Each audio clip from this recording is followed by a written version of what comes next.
Welcome, everyone. Yay! Well, this is week 6 and our final wrap-up week for May Cause Miracles by Gabrielle Bernstein, a 40-day guidebook of subtle shifts for radical change and unlimited happiness. Erick Silvermoon and myself have been doing this challenge, if you will, for the last 40 days. Well, actually 42 days. And normally I don't recommend any books or any technique or any meditations or anything unless I've done it myself. As most of you know who have ever attended one of my classes or courses, you know that I use it on myself first to make sure that it works and that I benefit from it in any way, shape, or form, and then I release it to the public. So any courses that I've created, I've always done myself. Same with all the meditations and whatnot. And so this is a new thing for me to talk about a book or recommend even trying something before I do it myself. And so this was kind of a little experiment that Erick and myself have done over the last 42 days. And I have to say I'm very impressed. I'm really excited with the results. So as always, we are going to have Erick share his experience from this past week for week 6 of this book. And then after both of us talk about our week 6 experience, then we're going to talk about the kind of wrap-up, if you will, since this is the last week of the experiment in the book. So, Erick, take it away. Good morning, Flora, and everyone watching. This week, I know Flora and I discussed before the call is that we didn't make as many notes. I don't think I made hardly any notes at all for this week. It was more of, I think Gabrielle just kind of gave us almost like a certification of, like, we are now miracle workers. So it's kind of just start, reviewing everything we've learned and start getting used to adding it to our everyday life. And it was more like on day 36 when she says, witness your ways in the world. For me, I thought that was kind of interesting, of be more aware of how I am, living my everyday life. There was something she said that I think I just lost a page to, but it was when we hate ourselves, we hate the world. When we love ourselves, we love the world. And she said it earlier in the book, but that was a message throughout the whole book, I believe, that the more we work on ourselves and love ourselves, we automatically pay that forward and we love everyone else. And I felt like I feel like it was the miracle within the whole book, was just like love wrapped up in a couple pages. And so for this week, it really helped me open my eyes a little bit on forgiveness really was the main one, and the gratitude towards myself and what I do, and how I kind of perceive everything. Throughout this whole book, really, my dreams, I'm not sure if it's the same with you, Flora, my dreams have been very vivid. Once in a while, kind of like... Yes. Okay, good. I thought I was on myself. But all of my dreams had a very silver lining of being of service. And so I kind of felt like, okay, well, I know I meant to be of service to everyone and to myself. And so now it's just a point of, am I doing the right thing as I'm going right now on the right track? And I feel that I am. And I feel like this book has helped me, especially this last week. It was more of just sitting back and realize all the work that both of us have done. I feel like this book, it's not too small, but it's small in a way where we chunked it off through like the week. So I kind of felt like it was just kind of like very short. It was something to do daily, but I feel like this book impacted me more than any other self-help book I've read. It was a great experience. And then one of the other challenges, which was, let me see, I think it was the day 42, which is the last day, I believe, the reflect and celebrate. I did that. I celebrated everything that I've accomplished, and I went back and I read all my notes, and it was fun. It was really interesting to see my progress and see that we mentioned before some of the stuff that triggered us, that we thought were not going to triggered us, and the ones that we thought were going to actually trigger us didn't. So it was really fascinating to see that process. And so I'm very grateful that you've asked me to be a part of this with you. I'm sure. Well, I love your insights, and I love the way that you aren't afraid to just dig into stuff and just test it out, and I love that. And that's one of the things that anybody who's known me for any period of time and who's been following me at all knows that the first thing that I say is question everything. Question everything. Ask yourself, does this resonate with me? Does this ring true?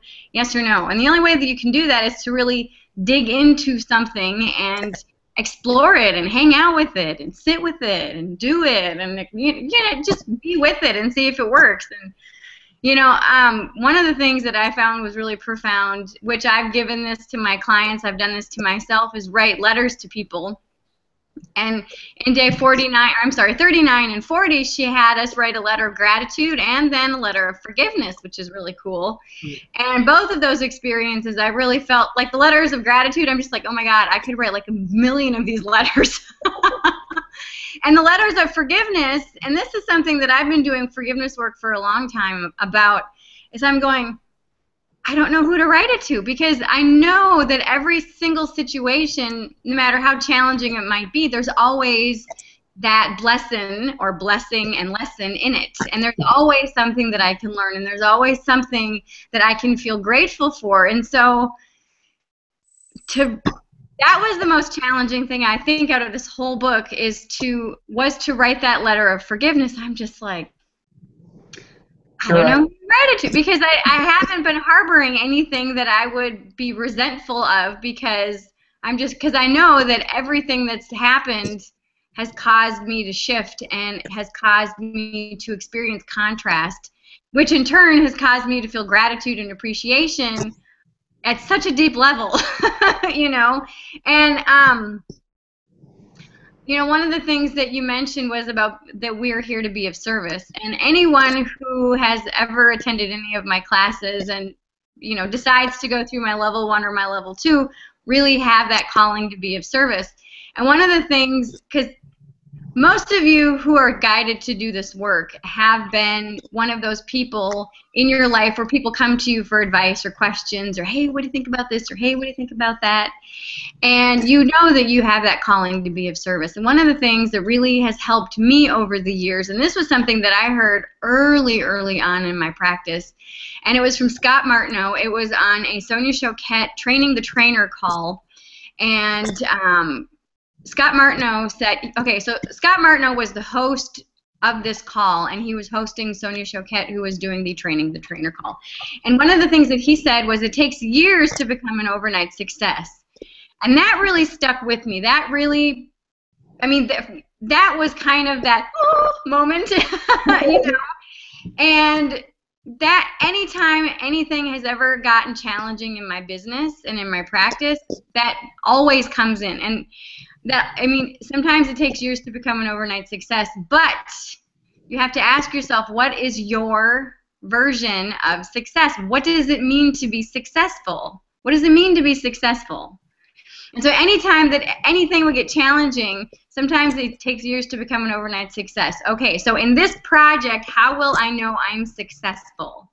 I publish a book, or I feel satisfied with the results, or I feel happy about it, whatever that measure of success is. And one of the things, let me see if I wrote it down. I don't think I wrote, Gabby actually mentioned, I think it might have been in, hold on. Okay, day 41. She said, on the eve of 2012, I announced that my New Year's resolution was to measure my success by how much fun I'm having. Throughout this, though this intention has greatly benefited me individually, it has also had a major impact on the world. When I make fun my primary intention, the energy of love began to bleed through everything I did. So look at what your measure of success is. And this is something that, again, with any of my students, they know that this is one of the things that I also kind of preach to them is, what is your measure of success? Don't compare yourself to anybody else, because what you perceive as someone else's successes may not be a success to them. You know what I mean? And that's huge. That's so huge. But I'm really glad that you mentioned that about being of service, because she really does kind of give us that, certification, if you will, in that last chapter about saying, now you've done the work and now go out and be of service to people. And remember that sometimes it may take years to become an overnight success, or to feel all of a sudden, this feels good. Okay, now I feel successful in whatever endeavor that I'm doing. And a lot of people forget where they've come from, and a lot of people forget how far they've come. And many times in my practice with my, coaching practice, I have people come in and they're just like, oh, I can't believe that I'm still in this situation, or I can't believe that this is still happening, and all this other. And so I'm like, okay, let's go back and let's look at where you started. And then we start to detail and outline all the progress that they've made, and they're like, oh, well, okay, I guess I have made a little bit of progress. And both you and I, Eric, mentioned that, things that we thought we would that would trigger us didn't, and then other things triggered us. And this is so indicative, of course, of us spiritual workers, because when we work on our stuff, when we allow ourselves to dig deep and to peel away those layers of the onion, we see and we experience all these different levels of contrast and all these different levels of understanding. And to be able to recognize new triggers and old triggers and see how they affect us and how they don't affect us, it's really eye-opening, and it's such a blessing. One of the things that was in my group coaching class, which is this new offering that I have, one of my students who decided to take this class, she was just like, oh my gosh, I can't believe this is happening again. I'm just like, okay, well, hold on, let's go back and look at this. And so we kind of dissected it a little bit, and I did a little bit of laser coaching with her, and then she had this huge epiphany, huge aha moment. She's like, wow, okay. And so when things start to happen again that we think, oh my gosh, I totally thought that I dealt with this, look at it from a different standpoint or a different perspective, and look at it from how can you look at this from a different way to learn something else about it, because that's typically why we're presented for or with that same situation or that same scenario. Of course, it's not the same because it's different. But even though it feels the same, then that really allows you to really see the whole gamut and the whole spectrum of how you can not only be of service to yourself, but those in your life who are going through a similar situation as well.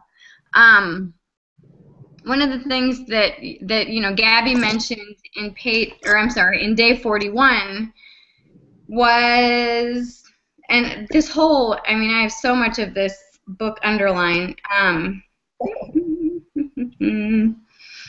Hold on. And I don't know, I can't remember, hold on. Sorry. I have so much stuff underlined. Okay, so each time we reiterate our true desire to be of service, we get out of our own way and remember our true purpose, which I think is really, really powerful.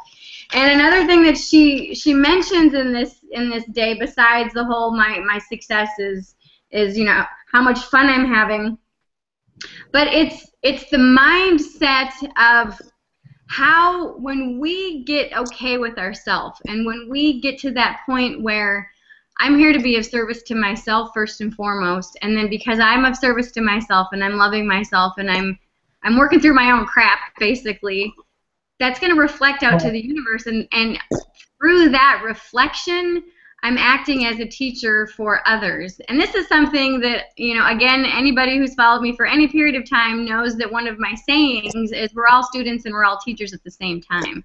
I have a video on my old YouTube channel called like Charming Pixie Flora. I think it's called, can't remember the name of the video, but basically I talk about how anybody could host a class or a workshop.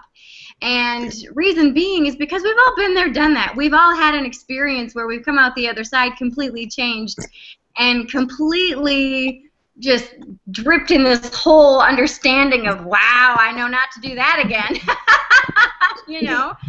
And I'm sure you can think of many times where you've been in a situation, Eric, where you've come out the other side and you're just like, oh my goodness. And anybody can talk for 30 minutes to an hour about that situation, about your aha moments, and then about how you can better have handled that, or the next time it happens you can handle it maybe in a different way. And so, what would you say to someone who really has that calling, who really wants to be of service, but maybe is afraid that maybe they don't know enough, or maybe, well, I'm not certified, so I can't teach a class, or I can't host a workshop, or I can't host one of these Google Hangouts? What would you have to say to them? I think the thing that you always asked us was, why do we want to do it in the first place?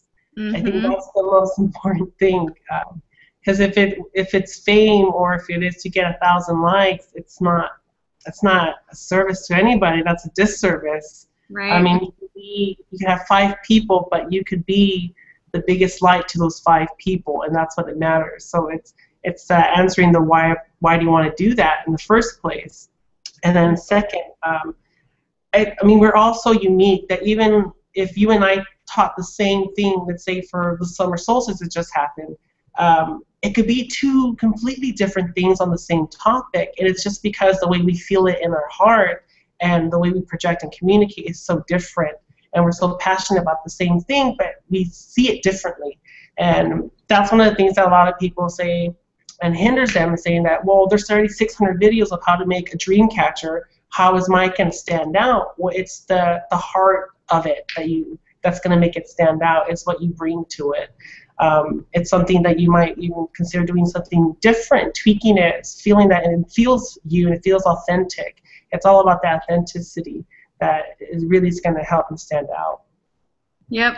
I absolutely agree. I love that because, you know, so many times I see, especially, well, in all communities, not just the metaphysical community, so many times there's this feeling of competition. And for me, I don't look at it as competition. I look at it as how we're all colleagues. We're all in the same boat. We're all working for that higher purpose of enlightenment and awakening and empowerment. And the more that we embrace that level of oneness, and the more that we embrace that level of, hey, if all of us work together and share our gifts and collaborate with each other, then the more people will be awakened, the more people will know that this really is this whole village that we're all a part of, and it really does take a village to raise a child, and we're all children. And we're all here to experience happiness and joy and fulfillment and that sense of purpose. And so I think the more that we look to each other as collaborators instead of, you know, oh, she's my competition or he's my competition. No, that's not what it's about. That's not what it's about. And that's why ever since the beginning I've shared so freely the things that I know will help someone shift and help someone make something a little bit easier, because that was something that I always felt really frustrated about, is people made things sound so difficult. I'm like, seriously? There was like a book, so many books that I read that I could have summed it up in like a chapter, like 2 paragraphs. I'm like, really? I just read this whole book and they said something in one book that I could have said in like 2 paragraphs. And that's one of the reasons why I started my Charming Pixie Flora YouTube channel, is because everybody was making it sound so difficult. I'm like, this is really easy, and most of it's so intuitive that you can just go, oh, okay, and boom, there you go. And yeah, you know, one of the things also about Gabby that I really love is that she's a storyteller just like myself, and which sometimes if you're on a time crunch is not good, because classes sometimes will go over, because I love to tell stories, because stories really, that's that ancient art way back in the day when people sat around campfires and well, of course, you know, people still do that now, but and they shared stories of triumph and sadness and victory and learning and experiencing and growing. It allows you to really see the full spectrum of a lesson or of something that could help you in life. And one of the stories that she shares is a story of the Golden Buddha.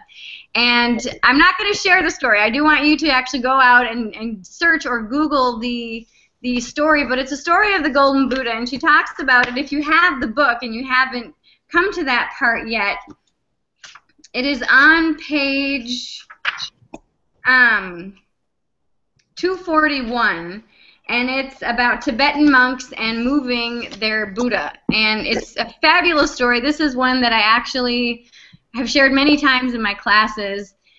And allowing yourself to see your true worth and your true value is something that the only person that can do it is you. The only person that can recognize your own value is you. And how we do that, in my opinion, is to do our own work. And over the years, in teaching classes on spirituality and teaching coaching classes and coaching techniques and whatnot, many times people get kind of pissed when I don't do the work for them. They just say, well, why don't you just tell me what to do? And I'm like, well, I can't do that. I can give you the framework, but it's up to you to fill in the gaps. And I've taught my year and a day course for a very long time, and I used to do one-on-one, and now I just do the online program, so it's kind of self-paced and whatnot. But many people would start, and at about the 3-month mark, they would drop out because they'd get pissed because I wouldn't say, here, memorize this and regurgitate it on a test. That's not how I teach. As you know, Eric, because you've taken several classes with myself, I give you the framework. I say, okay, look over there and tell me what you see and experience this, and and that's the only way, in my opinion, to really truly learn something, and that's the way that you can learn something, in my opinion as well, the fastest and the most in-depth is by having a concept or looking at a concept and then doing the work. And I love that that's how Gabby presented this book, is she said, okay, try this and then write down your experience. Try this and then say your experience. Write down this, and she gives you that framework as well, where she said, this is my opinion, this is my viewpoint, this is my experience. Try this and write down what you're experiencing, and just notice the shifts, notice the miraculous ways that things happen in your life. And that is one of the best ways to teach, in my opinion, as well, is first of all, break it down so that it's as simple as possible. Share enough to get the concept across, and then allow the people that you're working with to experience it for themselves. And Einstein has this really fabulous quote, is, make things as simple as possible, but not simpler. And that has been my philosophy ever since I can remember. Just get rid of all the fluff and keep it simple. And that's my motto, is keep it simple, keep it simple, keep it simple. And if any time I'm feeling frustrated, I'm like, how am I complicating this? How can I simplify it? And that's why I love this book, is because she really keeps it simple. Of course, sometimes some of the words that she uses can cause triggers. So I like to, kind of simplify some of those terms, which I have throughout, the, last 6 weeks. But allow yourself to, if you're going through this book and you're not finished yet, allow yourself to notice what triggers you, notice any emotions that come up with those triggers, and journal about them. Write them down or speak them out, and allow yourself to just really experience those things internally, because really the only person that can see your true value is yourself. And then when you see your value, others will start to see it and respond to it, because we all act as mirrors for each other. And so many times in our society, we look for value outside of us. And that's something she also mentions in here briefly, and I don't think, maybe I didn't even underline it either, because it was something that it was like, oh yeah, this is true. Allowing yourself to take personal responsibility for your life, and allowing yourself to say, my happiness is up to me, and it's not up to anybody else to provide that happiness for me. And I think that that's why so many people turn to drugs and alcohol and other addictions like shopping or sex or whatever else, because they're trying to fill that void that only you can fill. And one of the only ways to fill it is to just ask yourself, why am I choosing to do what I'm doing? Does this resonate with me? Am I choosing to take personal responsibility for my life? And this book is a really fun, easy way to look at your life and to look at fear, because fear really does dictate a lot of people's lives. And allow yourself to just notice it, pay attention to it, and recognize those subtle shifts that happen when you call out your fear and when you call your ego out on its crap. You know what I mean? And but overall, I would highly recommend this book for seasoned metaphysical people or metaphysicians, as well as newbies. Really, because it's something that for those who are seasoned, you'll see that, yes, the work that you've been doing is long-lasting. It does work. And you'll also see what's triggered you in the past is not triggering you now, and then also things that trigger you now are going, wow, I didn't know I needed to work on that. Well, okay. And for those of you who are new to, metaphysics, this is something that is a perfect introduction to a lot of different concepts and a lot of different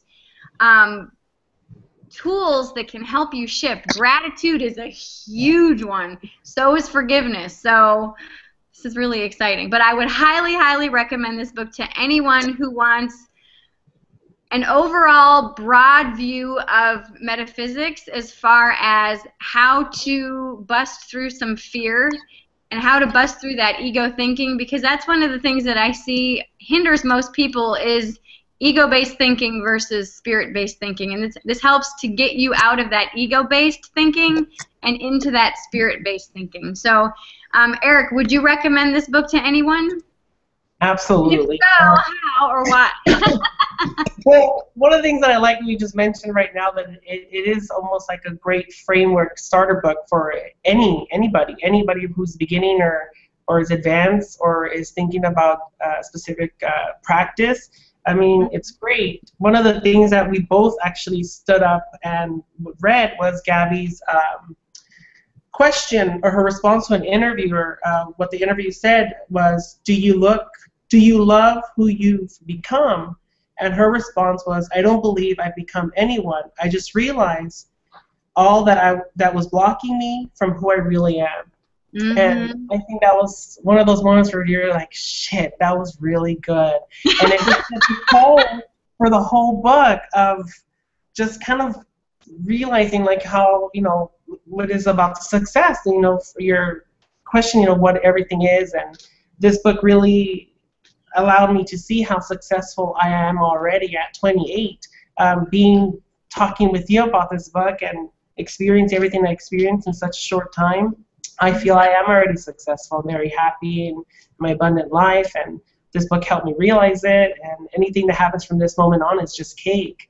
And so with this book, how it breaks it down for you to witness what ego looks like, what ego feels like, what ego's makes you think like, and then changing that to recognizing those fears and witnessing those fears and feeling what you feel like in those fears and being able to release it through forgiveness, and then go back and forth between forgiveness and gratitude of either I forgive myself for feeling this way and I'm grateful for catching that feeling and being willing to forgive. So it's one of those like moments where you just feel the butterflies. And for any spiritual practice, whatever eclectic that is the best framework, is for you to sit with everything and experience it. It's like you said, Gabby said, this is my experiences, this is what you could possibly try, tell me what your experiences are. She didn't say like, how did you like my experience? Or like, did you try to think, it's one of those things like, what was your experience? It's just a conversation,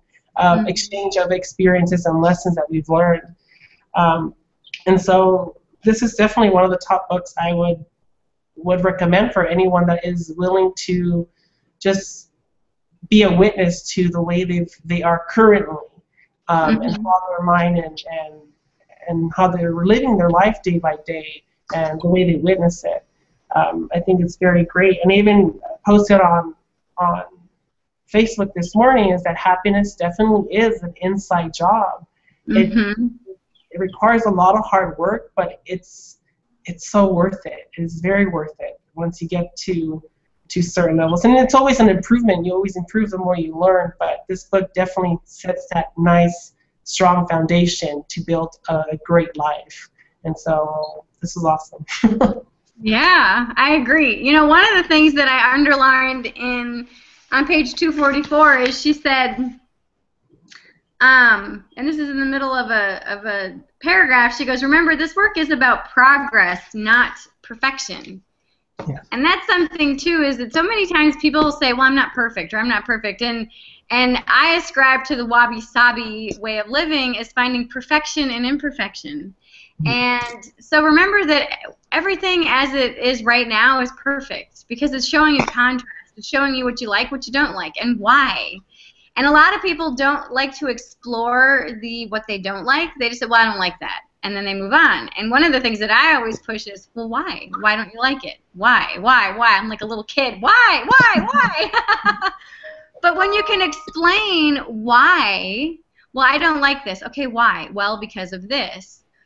That deepens your, well, this does resonate with me and why. And it really allows you to get very clear about why something doesn't resonate with. It's just like well, I don't like liver, I would rather have steak. Okay, why? Because liver tastes bitter to me, and I don't like that bitter flavor, and it's dry, and I just prefer steak. Okay, why do you prefer steak? Because I think the flavor is better. I think it's juicier. Even a dry steak is more moist than liver in my personal experience.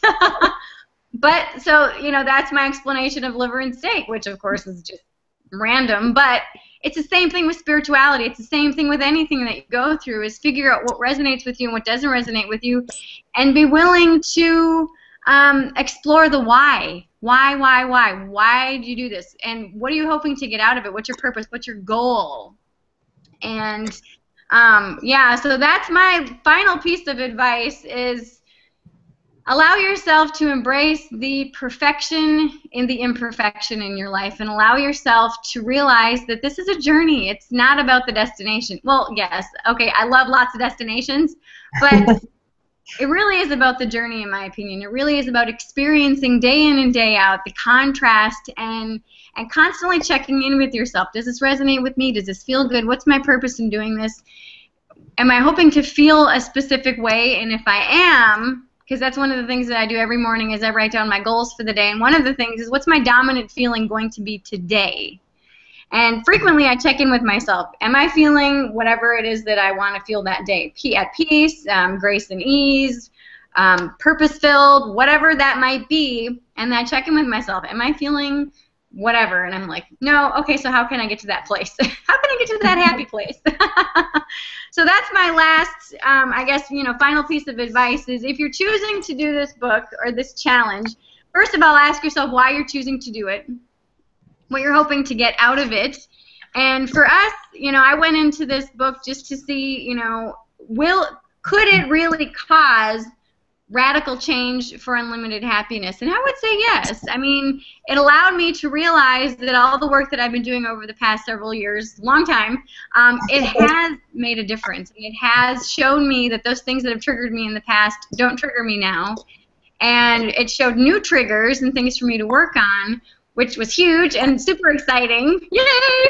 And because I'm always in some type of business class as well as spiritual class, and so this was something that triggered a lot of aha moments for me. So overall, I'm extremely excited and happy and pleased with the results. So yes, I would highly recommend this book if you are willing to do the work yourself, and you're willing to take the time for the next 42 days to devote just a few minutes in the morning and a few minutes in the evening and a couple minutes throughout the day to allow yourself to explore the concepts in this book. But yeah, I would highly recommend it.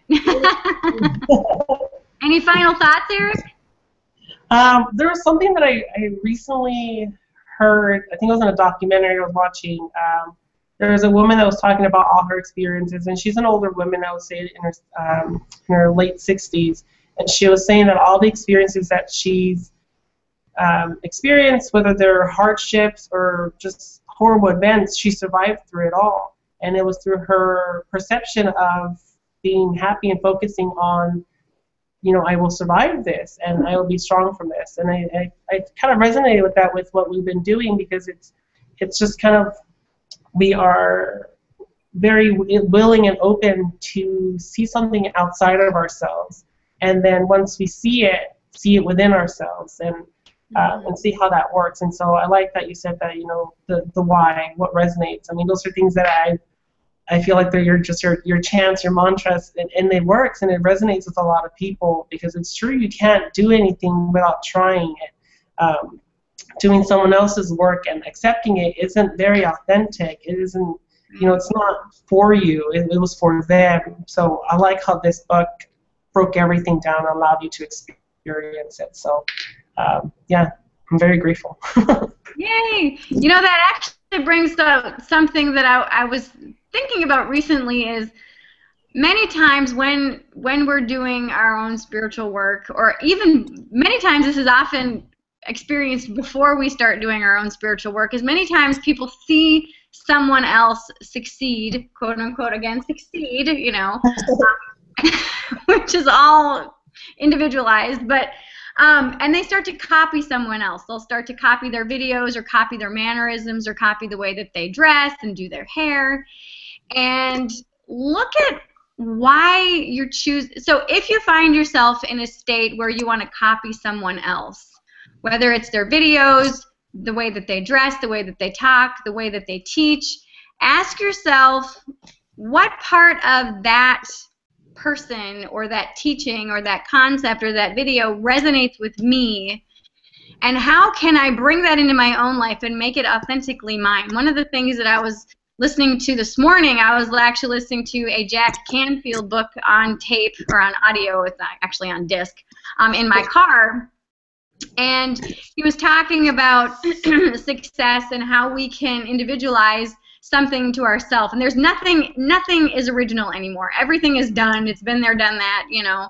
But how can you bring it into your own practice and your own life and put your own energy on it, put your own spin on it, put your own take on it, and allow yourself to authenticate it for yourself. And that's something that you mentioned as well, Erick, today, is authenticating something for yourself and how you can bring it into your practice and have it be your own stuff. Many of my students who have graduated my Level 2 program offer intuitive programs and other programs, and I don't view that as competition. I view that as rock on. There's more of us doing this work, you know. And I absolutely promote all that stuff because the more of us that can do this work authentically, the better it is for everyone. So if you had my outline for my Level 1 and my Level 2 classes, I know you would teach it totally different than I do because your take on certain concepts and certain things are totally different than mine, but they all hold value. So if you find yourself wanting to copy someone, whether it's in the metaphysical community or some other community, ask yourself what part of their work, what part of their body of work resonates with you and why, and how can you apply that to your life authentically, and then how can you, after you've applied it to your life and in your life, how can you share that authentically with the people that come in contact with you, whether that's through your blog or your videos or whatever. So this is something that the more of us that authentically share our truth, regardless of where we first heard the work, if you can authentically share it from your own perspective, that's huge because that allows people to see another facet of that truth and understanding because we're all one. But allowing yourself to share authentically your truth and your understanding about something offers a whole nother layer of perspective and contrast that is needed in the world. It's really needed. So one of the other things that I want to bring up really quickly is when you start to do your spiritual work, when you start to look at a concept and try to apply it in your life, or even write a goal down and say, I've got one goal for this year. Boom. Okay, write it down, look at it every day, several times a day. The most successful people in this world have goals, they write them down, and they look at them frequently. So look at your goal and then review it, review it, review it. Then the next thing I want you to do, or that I recommend that you do, is to look for evidence that it's happening. The evidence is huge. And this is something, Erick can attest to this. Once you start making shifts or making the goal of I want to shift something, I want to improve something, and you start to follow those breadcrumb trails, you'll start to see evidence, won't you? Of success. I definitely agree. That same concept of being, in order to see miracles, you have to be miracle-minded and expect them.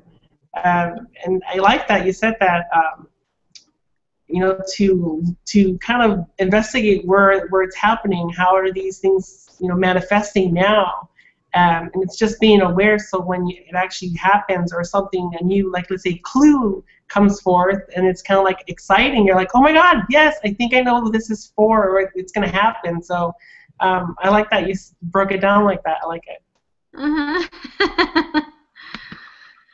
So anyway, so look for the evidence that miracles are happening in your life, the little subtle shifts, those little things in your life that are starting to bring you closer to that feeling or that goal that you have. And allowing yourself to do that is huge. And I'm going to throw in my little cheesy tagline. Doing this is a surefire way to become fearlessly inspired. It really is. I mean, there's a reason why I have that tagline. Is, you know, the reason why I chose that tagline is because when people work with me, many times they come into the session and there's fear. There's this fearful, tight energy. And the more that I speak with them and the more that we're in that session or even multiple sessions, I start to feel that fear start to dissipate, and then I start to feel them becoming inspired and empowered. And so and taking these little shifts and taking the steps forward really does allow someone to become fearlessly inspired. And they may feel the fear but do it anyway, and then they realize that it's not fear that they're feeling, it's really that excitement and that empowerment and that inspiration, and that inspiration and the empowerment takes over, and they realize that it was excitement, it wasn't fear after all. And that's what ego tries to keep us stuck in, a fearful state. So anyway, I want to thank you all from the bottom of my heart for joining us for the last 7 weeks with the intro week as well as all of these subsequent weeks. And if you have gone through this process and you're following these videos after the fact, go ahead and share your comments and your experiences, your aha moments below in the comment section, and let us know how your experience was, if it's mirrored Eric and myself's experience, or if you had new or radical aha moments. Share it with us, because we would love to hear how this has changed your life, how it's helped you, how following us in this journey has helped you in your journey. So I want to thank you so much, and I hope you have a fearless and fabulous week. Bye-bye.